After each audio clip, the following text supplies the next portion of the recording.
بسم اللہ الرحمن الرحیم۔ ناظرین السلام علیکم ورحمۃ اللہ۔ ناظرین، آج ہم حضرت عمر بن عبدالعزیز رضی اللہ تعالیٰ عنہ آپ کی زندگی کے چند احوال کے متعلق گفتگو کریں گے۔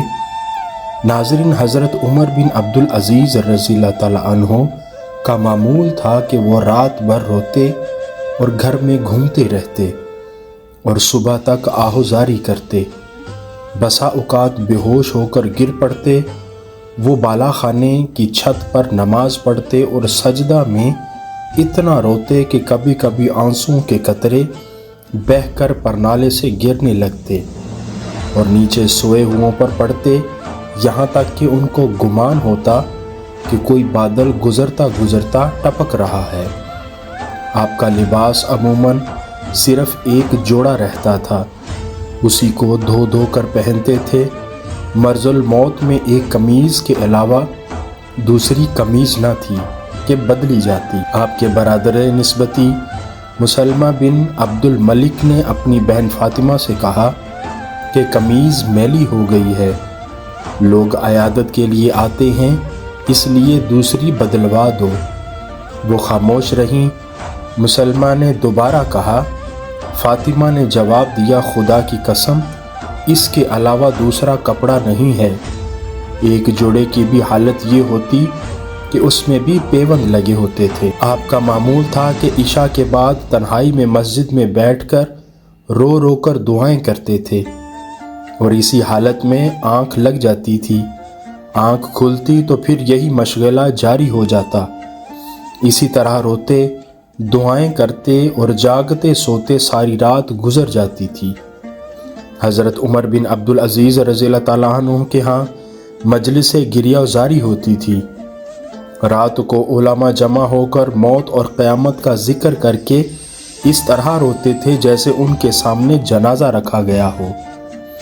رات بھر جاگ کر موت پر غور و فکر کیا کرتے تھے اور قبر کی ہولناکیوں کا ذکر کر کے بے ہوش ہو جاتے تھے۔ ایک مرتبہ اپنے ایک ہم نشین سے فرمایا، میں رات بھر غور و فکر میں جاگتا رہتا ہوں۔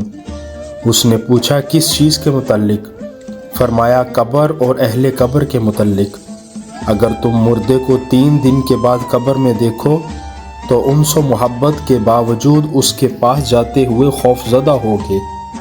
تم ایسا گھر دیکھو گے جس میں خوش وضعی، خوش لباسی اور خوشبو کے بعد کیڑے رینگ رہے ہوں گے، پیپ بہہ رہی ہوگی، بدبو پھیلی ہوگی اور کفن بوسیدہ ہو چکا ہوگا۔ یہ کہہ کر ہچکی بند گئی اور بے ہوش ہو کر گر پڑے۔ ان کی بیوی پانی چھڑک کر ہوش میں لائیں، قرآن کی آیات پڑھ کر بے حال ہو جاتے تھے۔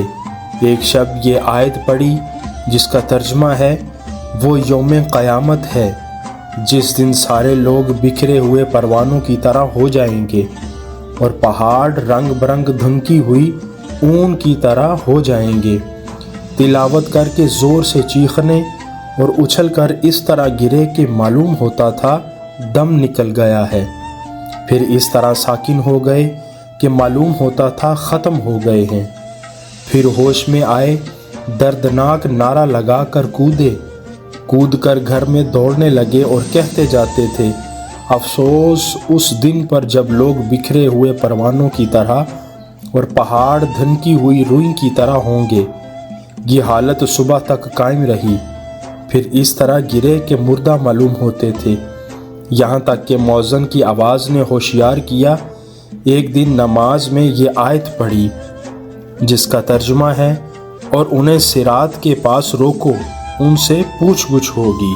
اتنے متاثر ہوئے کہ اسی کو بار بار دہراتے رہے اور اس سے آگے نہ بڑھ سکے۔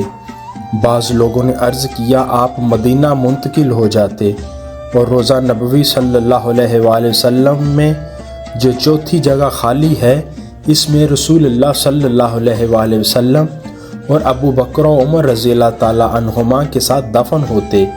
یہ سن کر فرمایا، خدا کی قسم، آگ کے سوا اگر خدا مجھے ہر قسم کے عذاب دے تو میں انہیں بخوشی منظور کر لوں گا، لیکن یہ بے ادبی گوارا نہیں کہ میں خود کو رسول اللہ صلی اللہ علیہ وآلہ وسلم کے پہلو میں دفن ہونے کے قابل سمجھوں۔